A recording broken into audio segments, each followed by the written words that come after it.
Dear brothers and sisters, I represent Bihar state, just one of those 28 states in India. India itself is not one nation, it is a subcontinent of 28 different nations. So how to eat an elephant one bite at a time. So how to understand India one state at a time. So I wanted to tell something about Bihar state. Bihar in mission history was known as the graveyard of missions.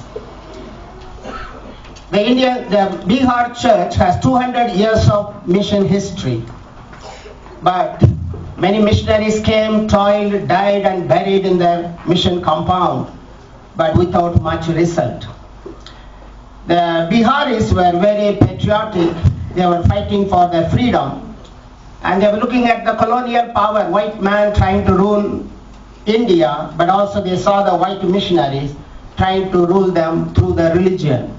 They thought they were one and the same. They rejected. But although many of the missionaries who came, they did not follow the indigenous principles.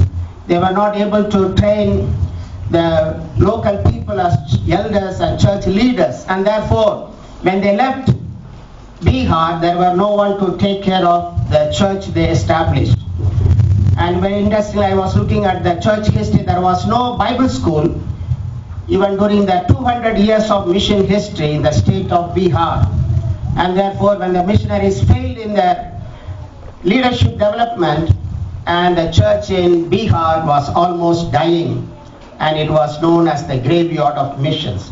But also Bihar has all the 5 religions, the major religions of the world, having roots in that state. Sita, the Lord Rama's wife, was born in Bihar. The oldest mosque is found in Bihar. And Buddha got enlightenment in Bihar and found Buddhism. And Guru Nanak, the final guru of Sikhism, was born in Bihar. And then we have the Jainism, the founder was born and died in Bihar. No wonder all these strongholds have blinded the eyes of the people, so they are not able to see the light of the gospel. But also we have socio-economic and political problems. We have the corruption, and nothing works in Bihar without a bribe. And also the non-literacy. India has about 70% literacy, but in Bihar less than 50, in the villages around 20, among the women less than 10.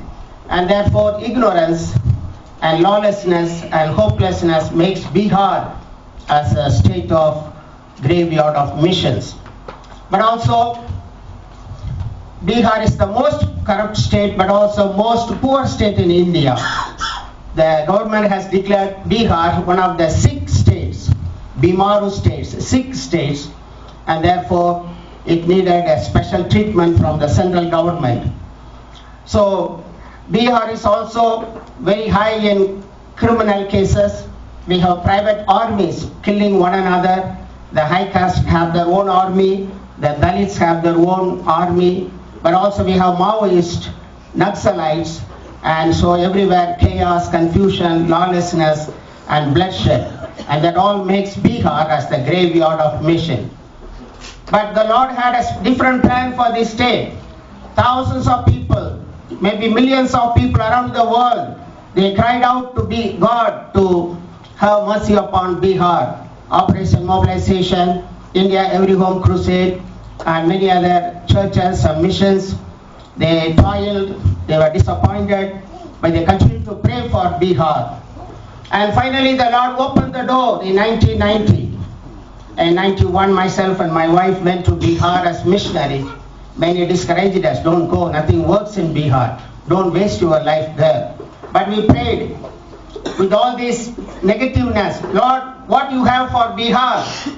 We want to quit and go, but before that you tell us what is your plan for this state. And that time the Lord gave us the promise from Ezekiel 37. We all know that passage, the valley of dry bones, Ezekiel chapter 37, and we read verse 4 and 5. I said, Lord, I know this passage, and what is special about this? The Lord said, this is not the valley of dry bones, this is the valley of new life. Verse 4 says, Then the Lord said to me, Prophesy to these bones, and say to them, Dry bones, hear the word of the Lord. This is what the sovereign Lord says to these bones. I will make breath enter you, and you will come to life. Again, verse 10 says, So I prophesied as he commanded me, and the breath entered them. They came to life and stood on their feet, a vast army.